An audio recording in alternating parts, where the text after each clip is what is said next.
Hey, Shalom Yasharallah, which means peace, Israel. I'd like to start off by giving our praises, our honor, and our glory unto Yahweh, Bahashem, Yahweh Shai, Bahashem, Kakadash. Yahweh is the true and powerful mighty name of who the world ignorantly calls God, Jehovah, Yahweh, Arhaya. Bahashem means in the name. Yahweh Shai is the true and powerful mighty name of who the world ignorantly calls Jesus Christ. Yeshua, Yeshua, or Yeshaya, and the Rahakodash is the Holy Spirit according to the ancient Paleo Hebrew tongue. I would like to give double honors unto the apostles and elders of Great Millstone who have learned the truth of the Bible from. And peace, blessing, safety, and salutation unto the hopeful elect, and to you believers and listeners out there that came back into the faith and obedience of Yahweh by Hashem Yahweh Shai. Much love and respect unto you, brothers, pushing this gospel in sincerity and truth, risking your lives and freedom now more so than ever. May Yahweh by Hashem Yahweh Shai continue to bless you and your households. I'm the brother Yawam, coming back at you with another lesson, Lord willing, to edify to the Lord's elect. All right. Got this article that I found scrolling earlier and decided to report on it. Blowing the trumpet of Zion. What Zion means to Zion means holy mountain of Israel. And we're a people before we're a place. And the nation of Israel consists primarily of you so-called Negroes, Latinos, Native, Seminole Indians, West Indians, and Haitians. You also have the Israelite foreigners who are likened unto a speckled bird, who may look like the heathen nations because they've been scattered amongst the heathen nations. But their bloodline and lineage goes back onto Jacob by way of their fathers. Okay. And, hey, man, Esau, Edom, so self-proclaimed white man, they starting to show their horns, man. And they dislike towards you tribes. So militias are standing back, but standing by as they await Trump's immigrant roundup, and mass deportation operations. President-elect Donald Trump has reaffirmed that once he takes office, he plans to declare a national emergency and use the military on American streets to accomplish his promises to round up and deport millions of undocumented migrants. And that sounds like Egyptian versus Egyptian, man. Okay. Because modern day Egypt is here in America. Many experts concerned about this program have included the facts that immigrants are, they talking about the Southern Kingdom, so-called Hispanic, Slovakia, Hispanic and Native American people. But to be truth about it, Esau Edom is the true immigrant. Okay, they're the ones who stole this land.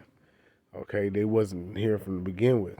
But continuing on, many experts concerned about the program have included the fact that immigrants contribute enormous value to the U.S. economy, and mass deportation will hurt food production, housing construction, and other crucial industries. Yeah, because the Israelites, okay, hey, Northern Kingdom take up, the majority of the tribes, okay, and the Israelites, we built this kingdom, okay, we built this empire, okay, every empire was built off the blood, sweat, and tears of the Hebrew Israelites, man, okay. Scripture said no nation, every nation had her part in her spoils, and her mean the nation of Israel. Other scholars have analyzed how deportation traumatizes families. Okay. And like they said, like brothers been saying, Trump is going to be the one that's going to kick this thing off, man. Okay. I have additional concerns about a renewed focus on deportation as someone who has studied U.S. domestic militias for more than 15 years. Some militia units may see it as their duty to assist with such effort.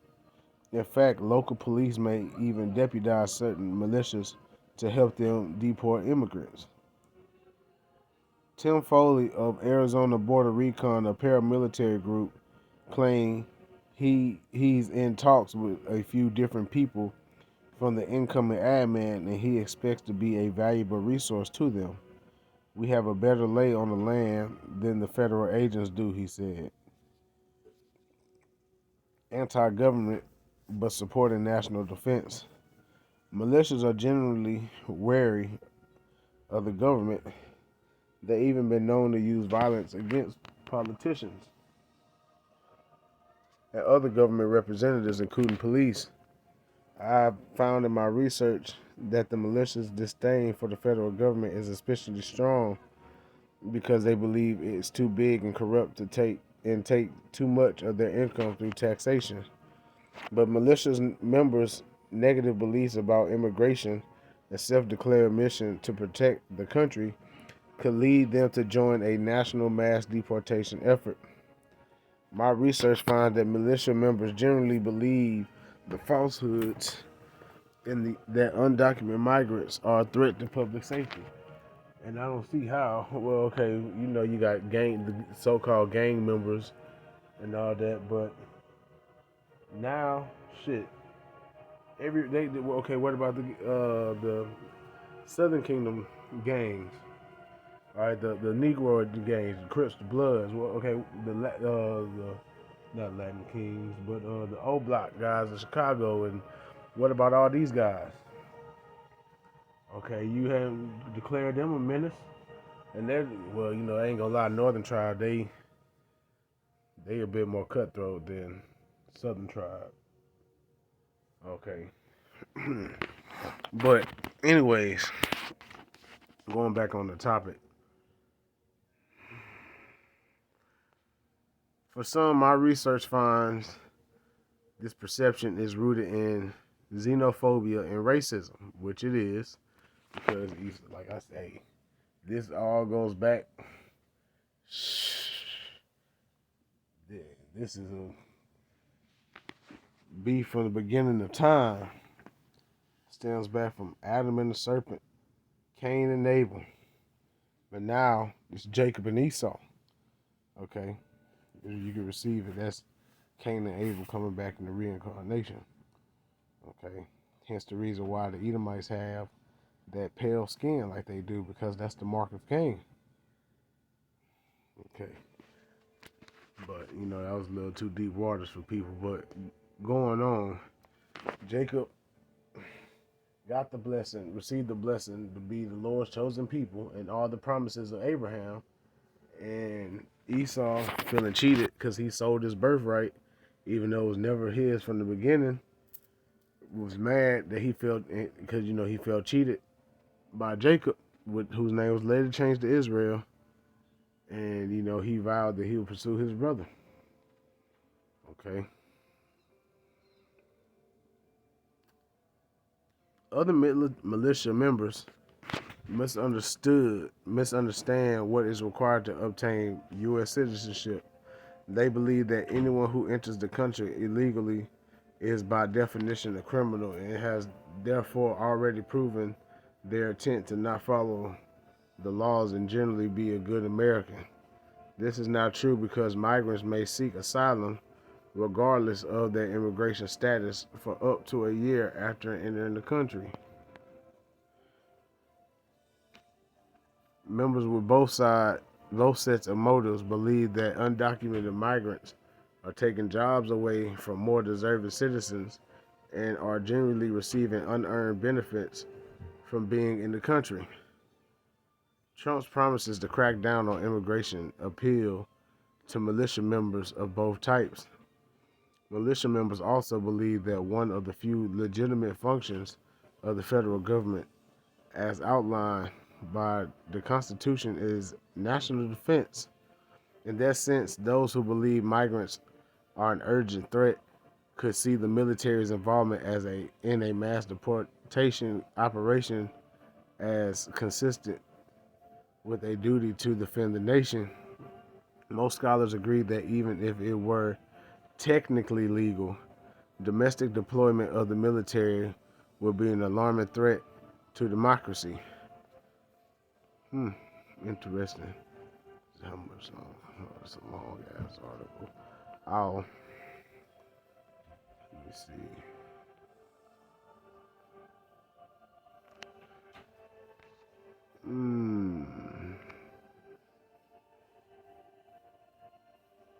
Some militia units in border states have been engaged in deportation efforts for a long time. They typically patrol the border, sometimes detain migrants, and regularly call the U.S. Border Patrol to report their findings. Border Patrol agents have historically expressed skepticism and concerns about militia involvement with border monitoring due to the unverifiable skills and motives of civilian support. Okay, it's really gonna turn into these militias, versus the troops. Okay, because a lot of these troops are not gonna want to,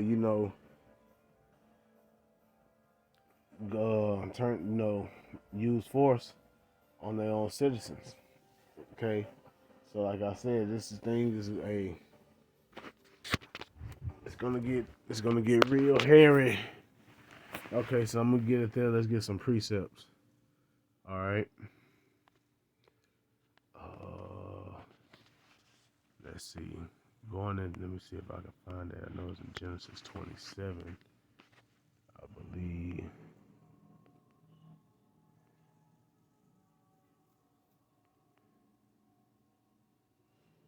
Give me a second. Bear with me a second, Baba Kasha. This is going when Esau had lost the birthright. Oh, here it is. Genesis chapter 27, verse 41.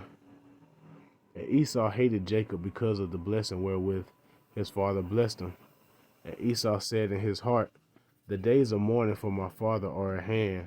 Then will I slay my brother Jacob. All right. And this is an everlasting. This perpetual hatred has been going on since that time, man. Okay, hence the reason why Esau be gunning us down in the streets, and hence the reason why they trying to suit up and boot up. Get Amos 1:11. Thus said Yahweh, for 3 transgressions of Edom, and for 4 I will not turn away the punishment thereof, because Edom, because Esau is a progenitor of Edom, which is the Edomites, okay, the people. Continuing on, because he did pursue his brother, Esau is Jacob's brother, Jacob, whose name was turned to Israel, with the sword, and did cast off all pity, and put his anger did tear perpetually, and he kept his wrath forever. Right. Hence the reason why it's still going on to this day. And this is the only one that's going to stop this is Yahweh sending his son Yahweh Shai. Okay, because Yahweh Shai is going to be the one to take these devils down. Okay, and save his elect. Let's go here. Let's go to the book of Ezekiel chapter 35 and verse 3. And it reads, and say unto it, thus said the Lord Yahweh, behold, O Mount Seir, which is talking about the Edomites, okay, because Mount Seir is, their homeland. Okay. Mount Seir talks about them, talks about the Edomites. Mount Zion talks about the Israelites. I am against thee, and I will stretch out my hand against thee, and I will make thee most desolate. I will lay thy cities waste, and thou shalt be desolate, and thou shalt know that I am Yahweh. He's going to do this by Yahweh Shai. Because thou hast had a perpetual hatred, and hast shed the blood of the children of Israel by the force of the sword, in the time of their calamity, in the time that the iniquity had an end. Right. Because Esau ain't had no chill, man. Esau went overboard. Look what he did. Okay. Transatlantic slave trade. Throwing Jake overboard on the ships. Okay. Hanging us. Using us as alligator bait. Okay. Using our babies as alligator bait. Burning us on fire. Using our skin for wallets. Boots. Okay. Pulling us apart by horses. I mean, the list goes on to how they tortured and what they did to our people, man. Okay, and that's why Yahweh Bashim Shah is going to Make them pay. He like the scriptures say, they're gonna drink of that cup double, man. That's why we gotta stop trusting them. Okay, let's go here. Ecclesiasticus, also known as the book of Sirach, chapter 12 and verse 10. Never trust thy enemy. Yeah, even though they're, Israel's, Jacob's twin brother, they're still our enemy, man. Go read Psalms, the 83rd chapter. For like his iron rusted, so is his wickedness. So even though no matter how much they try to come off as nice, come off as a righteous people, they're the wicked, according to the scriptures, and we're not to trust them. Though he humble himself and go crouching, yet take good heed and beware of him. And thou shalt be unto him as if thou hast wiped a looking glass, and thou shalt know that his rust have not been altogether wiped away. Set him not by thee, lest when he have overthrown thee, he stand up in thy place, which is what he's doing now. Neither let him sit at thy right hand, lest he seek to take thy seat. And thou at the last remember my words and be pricked therewith. Who will pity a charmer that is bit with a serpent? Or any such as come nigh wild beasts? Who's gonna feel so, like them people that get, that fall in go into the animal enclosures at the zoo, and then when they get mauled or getting eaten alive or whatever, or they get injured by the animal, they expect people to feel sorry for them. You shouldn't have went there in the first place. It's tempting the Lord. Verse 14, so one that goeth to a sinner and is defiled with him and his sins, who will pity him? Right. Who's going to feel bad for all you people that went down and voted? Okay. Even if you voted for Kamala, it was something just as worse will be going on. Okay, because they're doing the bidding of the elites. Yeah, they get up there and come up there with them fair speeches and those words smoother than butter, and pulling your heartstrings, and y'all go down there and vote. We're not supposed to be voting for having no heathen ruling over us anyway, but y'all go down there and vote. And then once these people never come out, because they never come through on their promises or what they say on them speeches, because they do that to get y'all to go and vote, put all your energy into that, because your vote don't matter. It's not an election, it's an election. It's a selection.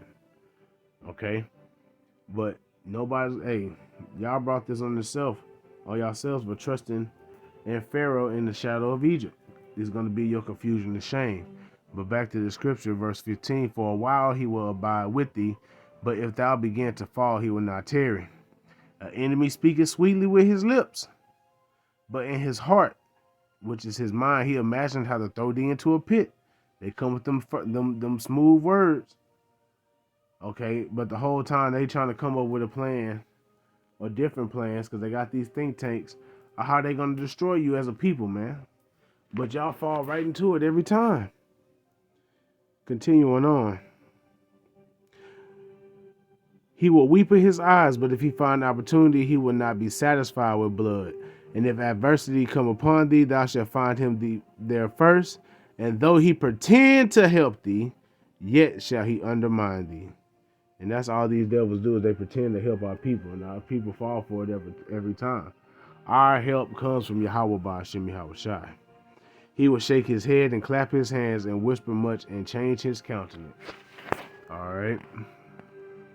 So that's why we shouldn't trust them, man. They time is running out, man, and they finna throw the kitchen sink at us. This is Revelation 12 and 12. Therefore rejoice ye heavens and ye that dwell in them, which is those that are in rulership right now, because that's their form of heaven. As the Israelites, this is our hell. Okay, the Edomites' heaven, which is what we're living in right now, mainly the elites, because they cheated their people. They cheated the rest of their people out the blessing. But it's their heaven still. And we're coming to a time we're going to be trading places. And they know that we're at the end of their age, of their era, their kingdom. So they finna be coming down like this. This is Revelation 12:12. Therefore rejoice ye heavens, and ye that dwell in them. Woe to the inhabitants of the earth and of the sea. Why is that? For the devil, those that's in the heavens right now, is come down unto you having a great wrath, because he knoweth that he had but a short time. Yeah, they about to throw the kitchen sink at us, man. Okay, because he knoweth. That's why it's telling them, go ahead and rejoice now, live it up, because your time running out. They bringing back guillotines, firing squads. All right, they is not playing. These Edomites is about to show their horns and they hatred towards you people, man. And we've been warning y'all. Let me see if I still got it pulled up. Yep, here it is. It's the book of 2nd Ezra, chapter 16, in the RSV. They shall be like madmen, sparing no one, but plundering and destroying those who continue to fear the Lord. And who is the only people that fear the Lord are the Israelites. Okay, mainly the elect.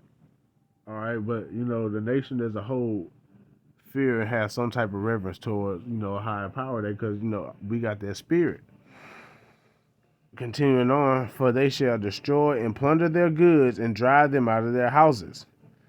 Then the tested quality of my elect shall be manifest, as gold that is tested by fire.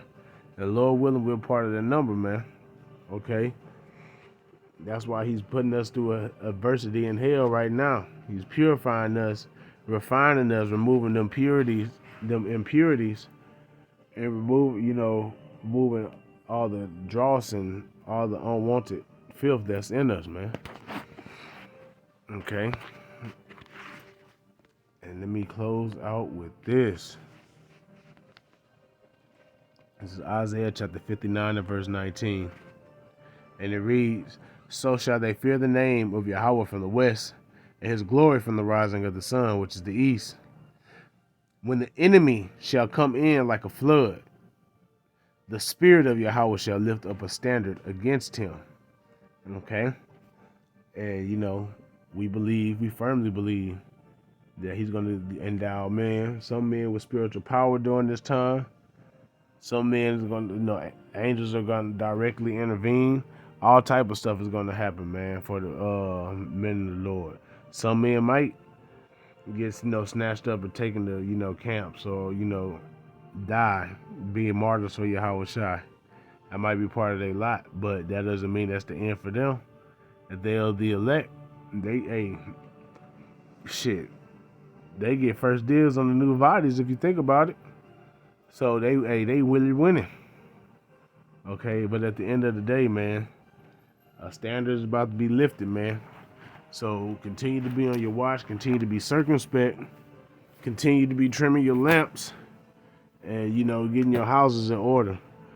Cause Father is about to send Big Brother to come deliver us very soon. So I pray and hope this lesson was edifying, giving our praises, honor, and glory unto Yahweh, Bahashem, Yahweh Shai, Bahashem, Kakodash. Double honors to the apostles and elders, a great millstone, peace, blessing, safety, and salutation unto the hopeful elect, and to you believers and listeners out there. Shalom.